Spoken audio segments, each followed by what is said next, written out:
प्रिय विद्यार्थियों, नई शिक्षा नीति 2020 के अनुरूप निर्धारित पाठ्यक्रम बीए प्रथम वर्ष के संस्कृत माइनर कोर्स में अर्थात संस्कृत लघु पाठ्यक्रम में संस्कृत विषय के अंतर्गत भारतीय संस्कृति एवं संस्कृत नामक उपशीर्षक में चतुर्थ इकाई फोर्थ यूनिट में आपके पठनार्थ जो पाठ्यक्रम है वह श्रीमद् भगवत गीता के द्वितीय अध्याय के 16वें श्लोक से लेकर 30वें श्लोक तक वो आपको पढ़ना है। वो आपके परीक्षा में उसी से अंतर्गत प्रश्न पूछे जाएंगे। अतः इन श्लोकों का हम इस पाठ के अंदर अभ्यास करेंगे, पढ़ेंगे। इन श्लोकों के अर्थ को हम जानेंगे। तो आइए हम श्रीमद् भगवत गीता के द्वितीय अध्याय का 16वें श्लोक से प्रारंभ करते हैं। आप सब लोग इसके अर्थ को भली प्रकार से समझेंगे, जानेंगे और परीक्षा के लिए तैयारी करेंगे। तो हम प्रारंभ करते हैं। इस द्वितीय अध्याय में जो प्रकरण है, यहाँ से 16वें श्लोक से वो योगीराज भगवान कृष्ण अर्जुन को समझाते हुए आत्मा और शरीर के विषय में उपदेशित करते हैं। यहाँ पर जो प्रकरण चल रहा है वो आत्मा का और शरीर का भौतिक अवस्था और आत्मावस्था उस विषय में यहाँ पर प्रदर्शित किया गया है।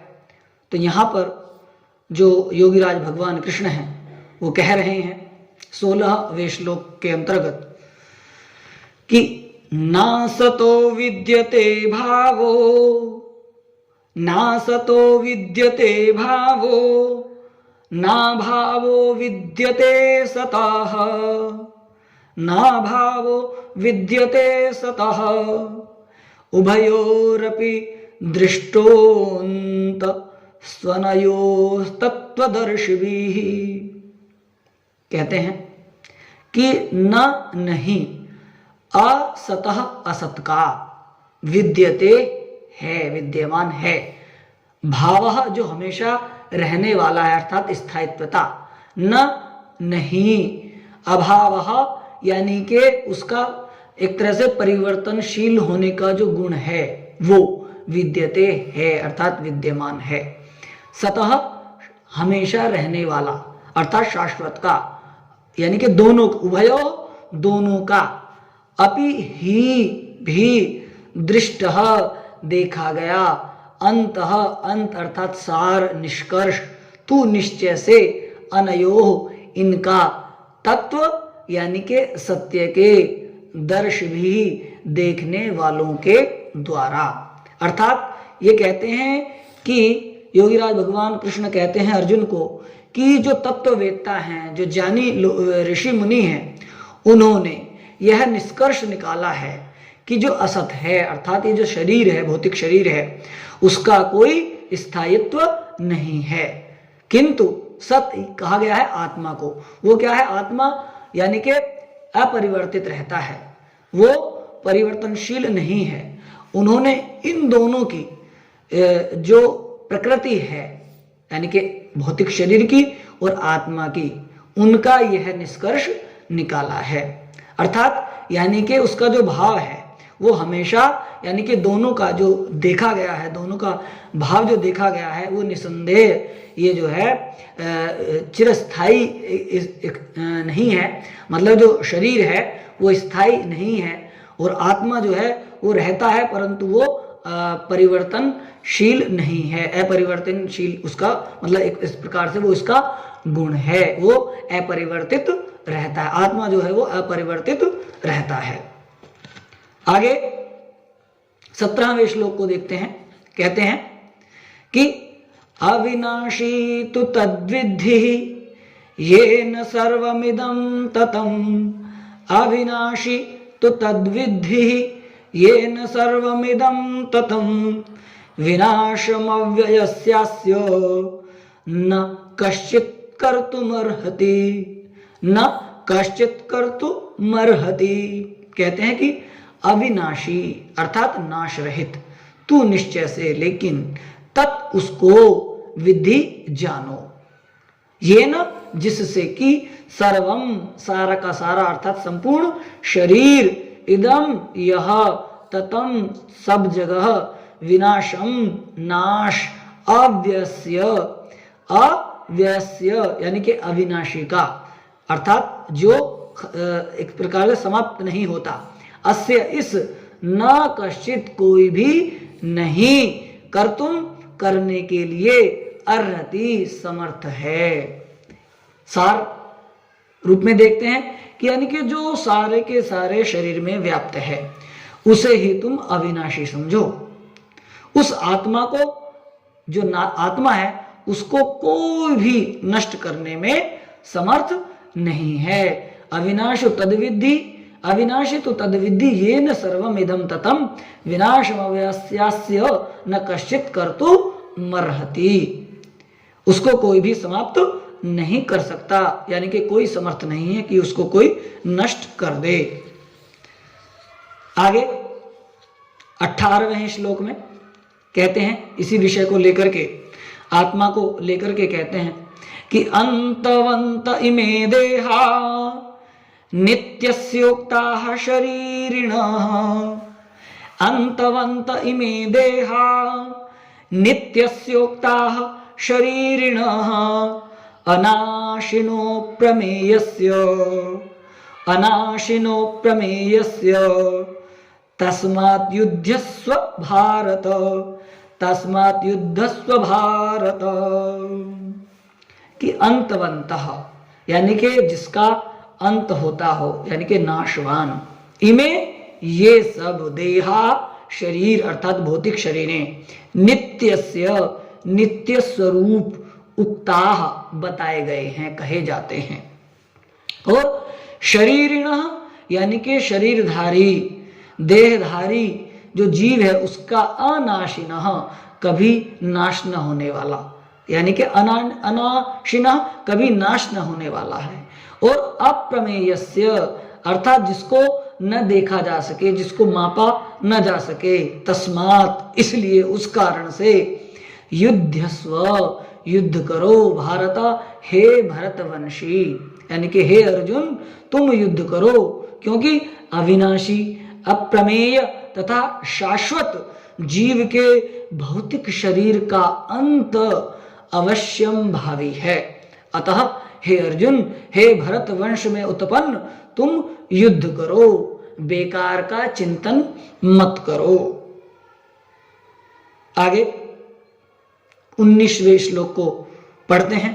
कहते हैं कि य एनं वेत्ति हंतारम, य एनं वेत्ति हंतारम, यश्चैनं मन्यते हतम्, यश्चैनं मन्यते हतम्, उभौ तौ न विजानीतो, उभौ तौ न विजानीतो, नायं हन्ति न हन्यते, नायं हन्ति न हन्यते। कहते हैं कि यह जो, एनम इसको, किसको, वेत्ति आत्मा को जानता है, हंतारम मारने वाला, यह जो, च और भी, एनम इसे, मन्यते मानता है, हतम मरा हुआ, उभौ यानी कि दोनों, तौ वे, न कभी नहीं, विजानीतः जानते हैं, कि न नहीं कभी नहीं,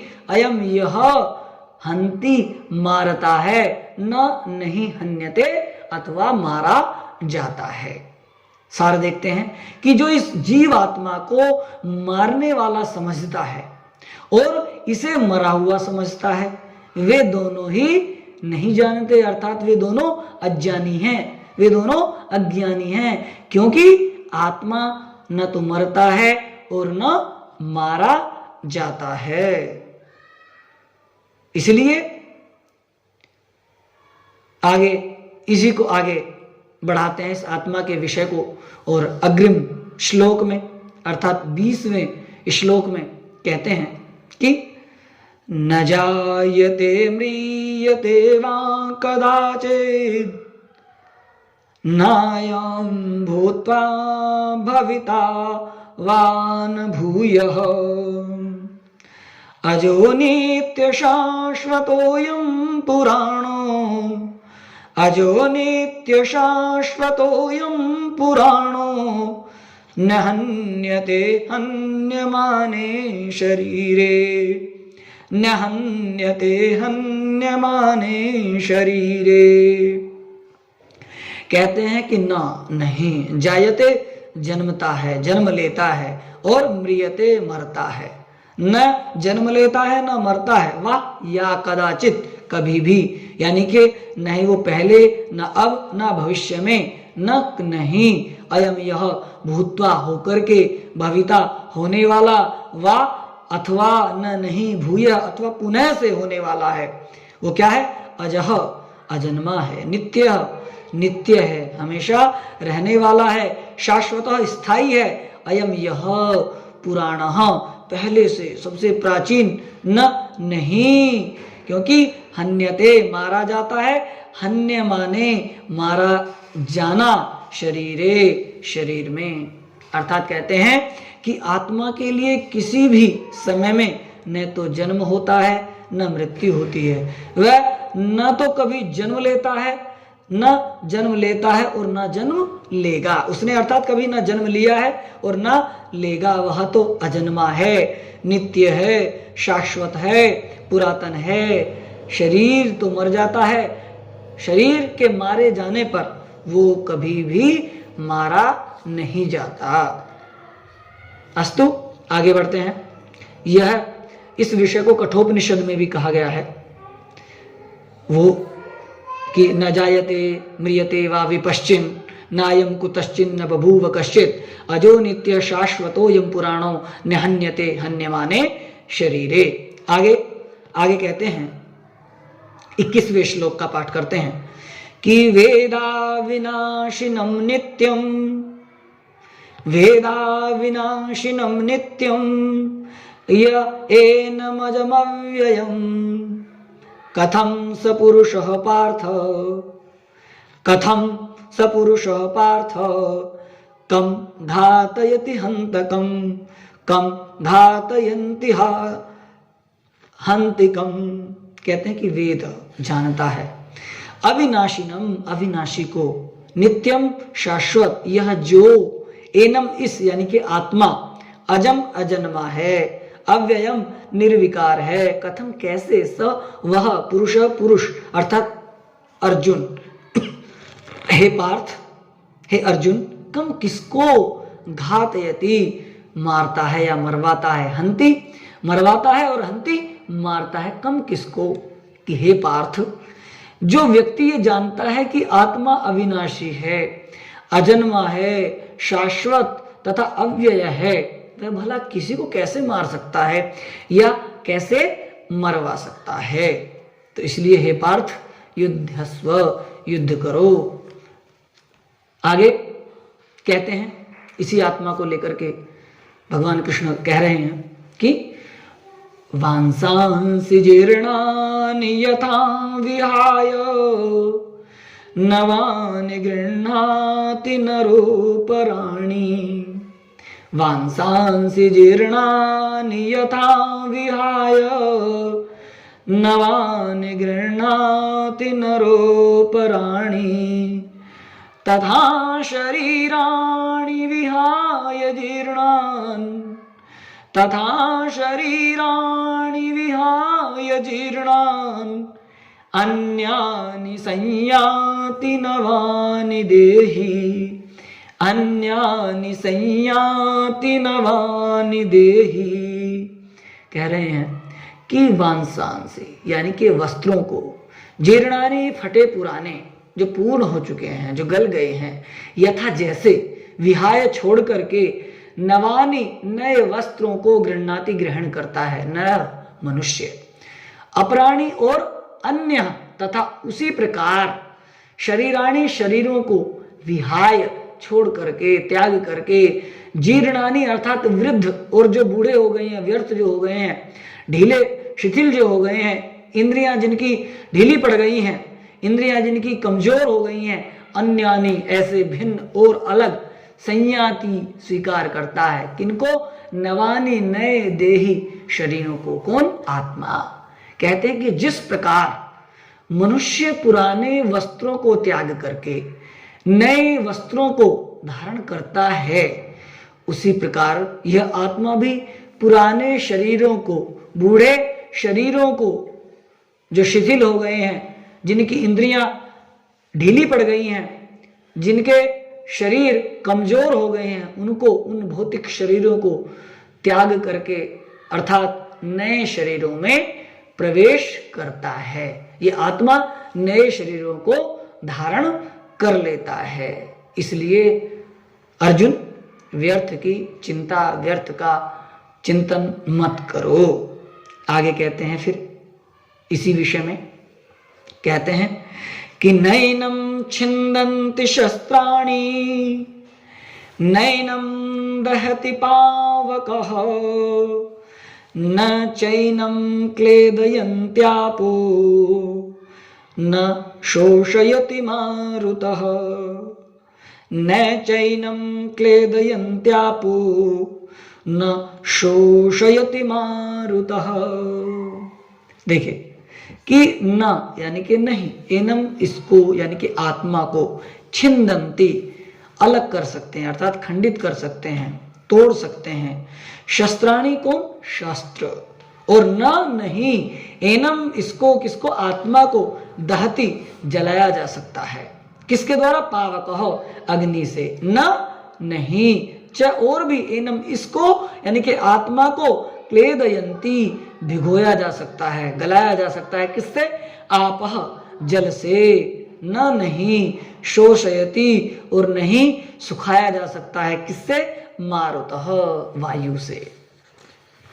कहने का अभिप्राय यह है कि यह जो आत्मा है, न इसको कभी किसी शस्त्र के द्वारा काटा जा सकता है, खंड खंड किया जा सकता है, न अग्नि के द्वारा जलाया जा सकता है, न जल के द्वारा गीला किया जा सकता है, भिगोया जा सकता है, और नहीं वायु के द्वारा इसको सुखाया जा सकता है। इसलिए यह आत्मा शाश्वत है, हमेशा रहने वाला है, बस परिवर्तनशील है। वो भी शरीरों में, वो दूसरे एक शरीर को छोड़ करके दूसरे शरीर में प्रवेश करता चला जाता है। आगे 24वें श्लोक को हम देखते हैं। कहते हैं कि अच्छेद्यो यमधाह्यो यमक्लेद्यो शोष्य एव च,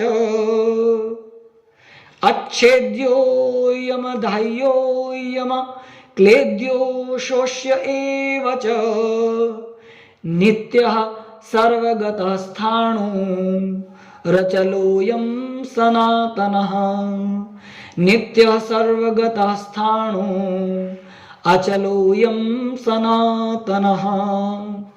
अच्छेद्य जिसका न टूटने वाला, अर्थात अयम यह आत्मा, अदाह्य न जलाया जा सकने वाला, और अयम यह आत्मा अक्लेद्य यानी कि जिसको घोला भी नहीं जा सकता, जिसको द्रवित नहीं किया जा सकता, अशोष्य न सुखाया जा सकने वाला, एव निश्चय ही और तथा नित्य हमेशा रहने वाला, सर्वगतः सब जगह जाने वाला, स्थाणु यानी कि अविकारी, अपरिवर्तनीय, अचलः जड़ स्थिर, अयम यह आत्मा सनातनः हमेशा एक सा रहने वाला है।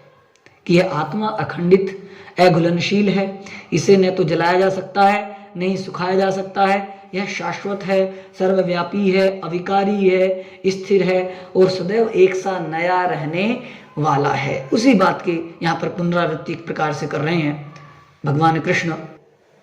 आगे 25वें श्लोक में कहते हैं कि अव्यक्तो यम चिन्त्यो यम विकार्यो यमुच्यते तस्मादेवं विदित्वैनं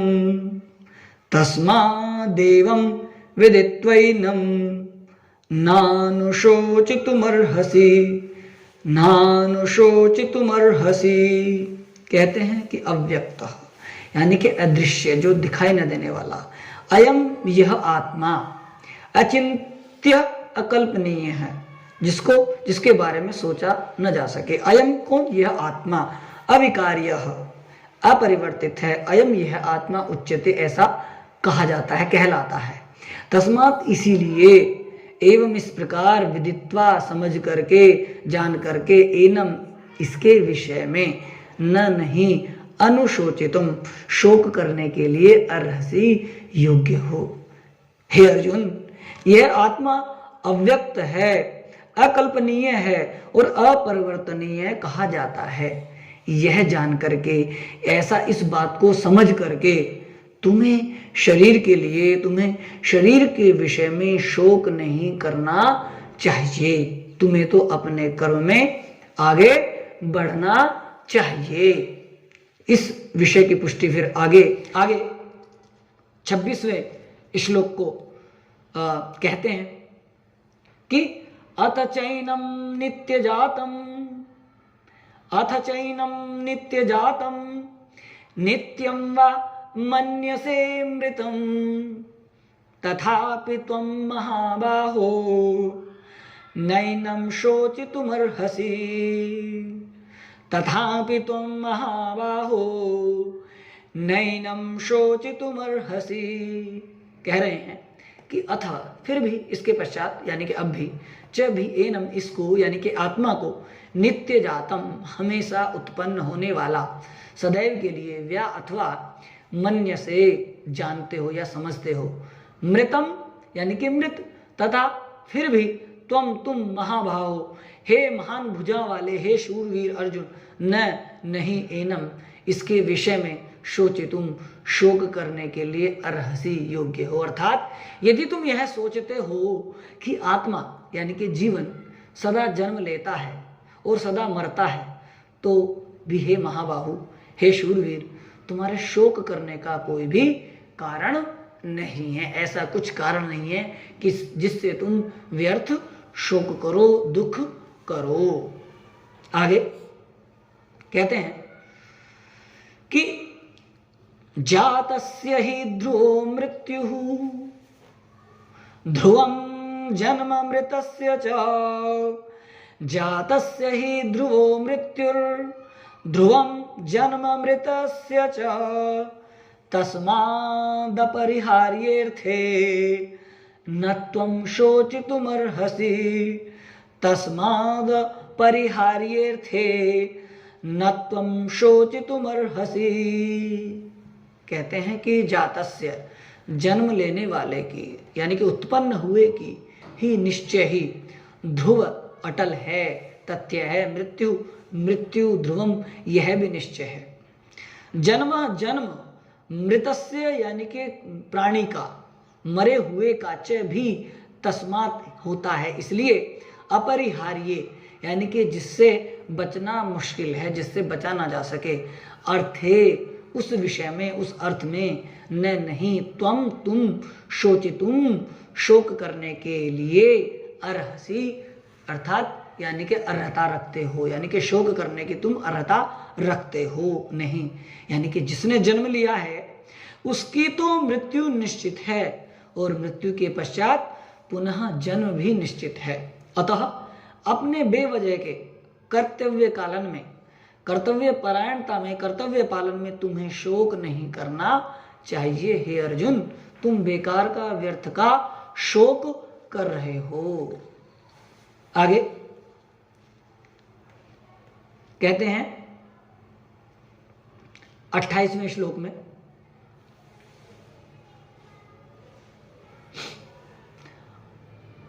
अव्यक्तादीनि भूतानि व्यक्तमध्यानि भारत अव्यक्त निधनान्येव तत्र का परिदेवना। अव्यक्तादीनि भूतानि व्यक्तमध्यानि भारत अव्यक्त निधनान्येव तत्र का परिदेवना। अव्यक्त आदि नहीं, यानी कि प्रारंभ में जो जिसका प्रारंभ में यानी कि दिखता नहीं है, प्रकट नहीं होता है। भूतानी सारे के सारे प्राणी, व्यक्त प्रकट जो दिखते हैं, मध्यानि बीच में, भारत हे अर्जुन हे भरतवंशी अव्यक्त यानी कि अप्रकट, निधनानी निधन होने पर, नाश होने पर, एव इस प्रकार से, तत्र यानी कि निश्चय से, का क्या, परिदेवना उसका क्या शोक। अर्थात यानी कि सारे जितने भी जीव हैं वो प्रारंभ में अव्यक्त रहते हैं और मध्य अवस्था में वो व्यक्त होते हैं और विनष्ट होने पर पुनः से अव्यक्त हो जाते हैं। तो फिर इस विषय में शोक करने की क्या आवश्यकता? शोक करने की तो कोई भी आवश्यकता नहीं है। फिर काहे का दुख, फिर काहे का शोक? तो इसलिए हे अर्जुन अपने कार्य के लिए प्रवृत्त हो जाओ।